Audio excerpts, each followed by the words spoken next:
दीपक में अगर फूल बनता है तो तुरंत ही 3 कम शुरू कर दीजिए। इन 3 कामों को करने से आपकी किस्मत बदल जाएगी। भगवान आपसे बहुत प्रसन्न रहेंगे और आपके सभी बिगड़े काम बनने लगेंगे। भक्तों, 2 दिन पहले संपन्न हुई पूज्य गुरुजी ने कथा में बताया कि अगर आपके दीपक में फूल बनता है तो ये बहुत गंभीरता से लेने वाली बात है, क्योंकि परमेश्वर भगवान की कृपा आप पर अब होने वाली है और जो दिक्कतें आपको चल रही है वो दिक्कतें आपकी खत्म हो जाएंगी और आर्थिक रूप से आप मजबूत होंगे। साथ ही आपकी जो भी इच्छा है वो पूर्ण हो जाएगी और भगवान आपके घर में वास करेंगे। भक्तों, हमारी बात पर थोड़ा गौर कीजिएगा कि दीपक में फूल कब बनता है और क्यों बनता है। देखिए, जब भगवान आपको कुछ संकेत देते हैं, खासतौर पे आपकी पूजा स्वीकार होने के समय, तब आपके दीपक में फूल बनते हैं। वैसे तो भगवान आपको कई प्रकार से संकेत देते हैं जिन्हें आप समझते भी हैं और ना भी समझते हैं। जैसे सपने में वो आपको दर्शन देते हैं, या फिर फूल गिर जाता है आपकी पूजा करते समय, या आपको दर्शन होते हैं भगवान बार बार, या आपको ऐसा लगता है जैसे कि भगवान की मूर्ति जो है वो आपको देखकर मुस्कुरा रही हो। इससे भक्तों, आपकी मनोकामना जो है वो पूर्ण हो जाती है। दीपक में जो फूल बनता है तो उसमें भी आपको दर्शन होते हैं। तो भगवान जी आपको कई प्रकार से संकेत देते हैं, पर जो दीपक में फूल बनने का संकेत है वो सभी को नहीं मिलता है। या तो जो भगवान के पक्के साधक है या जो भगवान के बहुत प्रिय हैं उनके दीपक में बनता है। और ये जो फूल है यह बार बार नहीं बनता, कभी कभार बनता है।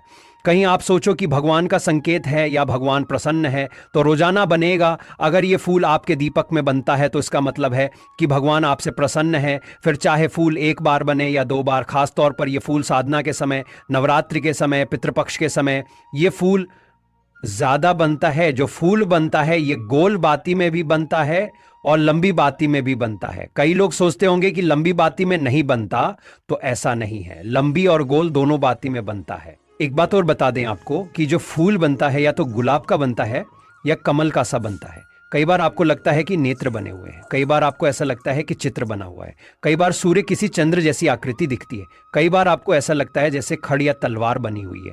तो ये अलग अलग आकृतियां अलग अलग देवताओं की तरफ संकेत करती है।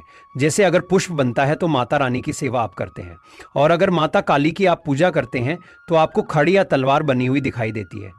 इस प्रकार से आकृतियां बनती हैं तो आपको खड़िया, ये जो दीपक होता है इसमें फूल जो बनता है वो बहुत महत्वपूर्ण इसलिए होता है क्योंकि आपकी पूजा से प्रसन्न होकर आपके घर भगवान आते हैं और आपके दीपक के माध्यम से संकेत देते हैं। दीपक अगर तीव्र गति से जलता है तो भी संकेत है कि भगवान आपसे प्रसन्न है।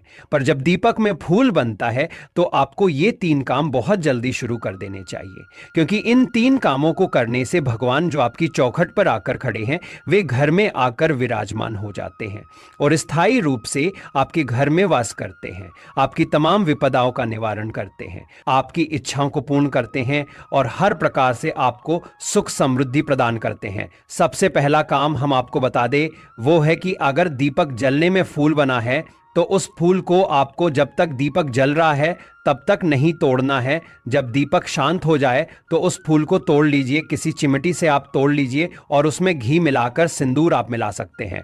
अगर आप हनुमान जी के भक्त हैं या माता काली के भक्त हैं तो उसमें कुमकुम भी मिला सकते हैं या चंदन भी मिला सकते हैं, एवं उसका रोजाना तिलक कीजिए। इस तिलक की इतनी शक्ति होती है कि तिलक को करने से आपके तमाम कार्य बनते चले जाएंगे। साथ ही सामने वाला व्यक्ति आपके अनुसार कार्य करना शुरू कर देगा। लोग आपके बारे में सकारात्मक सोचेंगे। जिस प्रकार सूरज का तेज होता है उसी प्रकार तिलक लगाने से आपके चेहरे से सकारात्मक ऊर्जाएं निकलेंगी जो सामने वाले को भी सकारात्मक कर देंगी। इसलिए ये जो फूल है इसका तिलक हल्का सा करें, लेकिन जरूर करें। अगर तिलक भी नहीं कर सकते हैं तो कान के पीछे आप लगा सकते हैं या गर्दन के पीछे लगा सकते हैं, यानी कि आपके शरीर के किसी एक ऐसे अंग पर लगाएं जहां गंदगी ना हो और गंदे हाथ ना लगे। तो इस तिलक का बहुत महत्व होता है। अगर नौकरी नहीं लग रही है तो तत्काल आपकी नौकरी लग जाएगी। साथ ही आपको कोई ऐसी परेशानी है जिसका कोई हल बात नहीं मिल रहा है तो हल मिलना शुरू हो जाता है। कोई दिक्कत वगैरह आती हैं तो हल्की पुल्की सी आती हैं, इतनी दिक्कत नहीं आती है जितनी अन्य व्यक्ति को आती है। दूसरा कार्य जो आपको शुरू करना है वो ये है कि आपको मंत्र जाप, जैसे चालीसा, किसी सहस्त्र नाम का पाठ या कोई सा भी मंत्र हो जिसको आप जप करना चाहते हो, आपको शुरू कर देना है। क्योंकि तिलक करने से तो मात्र आपको 20% ऊर्जा प्राप्त होती है, यानी कि तिलक लगाने से जो ऊर्जा है वो इस समय मंत्रोच्चारण करने की तुलना में बहुत कम होती है। वहीं अगर आप इस समय मंत्र का जब शुरू करते हैं तो आपको 80 से 90% तक ऊर्जा प्राप्त होना शुरू हो जाएगी। भक्तों, मंत्रोच्चारण से होता यह है कि जो फूल आपको धुंधला दिखाई देता है वो आपको स्पष्ट रूप से नजर आने लगता है, यानी कि आपको अनुभव होने लगता है। आप उनको महसूस कर पाते हैं कि वास्तव में ईश्वर आपसे कुछ कहना चाहते हैं। तीसरा कार्य जो लास्ट है वो ये है कि आपको भोग देना चाहिए, क्योंकि जितनी भी योनियां हैं सब भोग से प्राप्त होती हैं। चाहे वो कोई भी हो, चाहे वो देव योनि हो, चाहे वो प्रेत हो, चाहे वो मनुष्य योनि हो या चाहे वो जीव योनि हो, सभी योनियों को भोग बहुत प्रिय होता है। भगवान जो आपके घर में आते हैं तो उनके आदर्श अधिकार के लिए आपको भोग जरूर देना चाहिए। आप मिष्ठान का भोग दे सकते हैं, 2 लौंग बतासे का भोग दे सकते हैं, और सबसे उत्तम है कि जो सबसे पहली रोटी आपकी बनती है उसमें थोड़ा सा गुड़ मिलाकर के भगवान को अर्पित करें और लगभग 15 से 20 मिनट बाद आप उसे पूरे घर में बांट दें। एक चीज का विशेष रूप से ध्यान रखिए कि जब भगवान को भोग अर्पण करें तो आंख बंद करें और भगवान का आवाहन करें ताकि वो भोग ग्रहण कर सके, और इस प्रकार इन तीनों उपायों का अनुसरण करने से आपके घर में सुख, समृद्धि, समता शुरू हो जाएगी। हमारे ऊपर प्रभु की कृपा है, यह हम कैसे पहचाने तो यह 8 लक्षण प्रकट होने लगते हैं जिस पर भगवान जी की कृपा होती है। लक्षण 1, शांति और क्षमा का भाव। जिसके ऊपर प्रभु की कृपा होती है उसके मन में शांति होती है। वह घोर अपराध करने वाले के प्रति भी गुस्से की जगह क्षमा का भाव रखता है। सोचिए, यदि आपको कोई बहुत बुरा भी कह दे और फिर भी आपका मन शांत रहे तो यह हरि कृपा का सबसे बड़ा संकेत है, क्योंकि क्रोध ऊर्जा को नष्ट करता है और घोगी क्रोधापि चो घोदासनते, उसकी ऊर्जा भजन और साधना में लगती है, क्रोध में नहीं। लक्षण 2, दोष दर्शन से दूर रहना। अनुसय, हरि कृपा पाने वाला व्यक्ति कभी भी दूसरों के गुणों में दोष नहीं देखता। वह न तो किसी की निंदा करता है और न ही किसी के दोषों को सुनने में रुचि रखता है। क्या आपको भी ऐसा लगता है कि आपका मन अब दूसरों की बुराइयों से हटकर उनकी अच्छाइयों को देखता है? यदि हां, तो समझिए प्रभु की कृपा आप पर बरस रही है। लक्षण 3, भीतरी और बाहरी पवित्रता।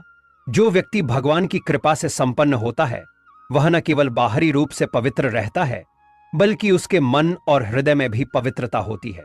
वह छल कपट से दूर होता है और सत्य व सरलता को अपनाता है। अगर आपको लगता है कि अब आपका मन पहले से अधिक निर्मल और शुद्ध हो गया है तो यह हरि कृपा का तीसरा संकेत है। लक्षण 4, धर्म विरोधी कार्यों से दूर रहना। भगवान की कृपा से युक्त व्यक्ति कभी भी ऐसे कार्यों में संलग्न नहीं होता जो धर्म के विरुद्ध हों या भक्ति में बाधा डालें। वह अपनी चित्तवृत्ति को भगवान में लगाए रखता है और सांसारिक मोह माया में नहीं फंसता। लक्षण 5, अपने भजन का फल सभी को अर्पित करना। जिसके ऊपर प्रभु की कृपा होती है वह अपने भजन और साधना का फल केवल अपने लिए नहीं रखता बल्कि सबके सुख समृद्धि की कामना करता है। वह अपने भजन से दूसरों को भी लाभ पहुंचाने की इच्छा रखता है। लक्षण 6, भजन से भी कुछ न चाहना। हरि कृपा पात्र अपने भजन का भी फल अपने लिए नहीं मांगता। वह सिर्फ भगवान का भजन करता है, किसी और सुख सुविधा या लाभ की आकांक्षा के बिना। यदि आपका मन अब निस्वार्थ भजन की ओर अग्रसर हो रहा है तो यह हरि कृपा का संकेत है। तो भक्तों, ये थे वे 8 दिव्य लक्षण जो यह दर्शाते हैं कि आप पर भगवान की कृपा बरस रही है। क्या आपको भी इनमें से कुछ लक्षण अपने जीवन में महसूस हो रहे हैं? तो समझिए प्रभु की कृपा आप पर बनी हुई है। अगर ये वीडियो आपको अच्छा लगा और आपको इससे कुछ सीखने को मिला तो इसे लाइक और शेयर जरूर करें ताकि और भी लोग भगवान की कृपा के इन लक्षणों को समझ सकें। चैनल को सब्सक्राइब करें और बेल आइकन को दबाएं ताकि आपको हमारी नई वीडियो की नोटिफिकेशन सबसे पहले मिल सके।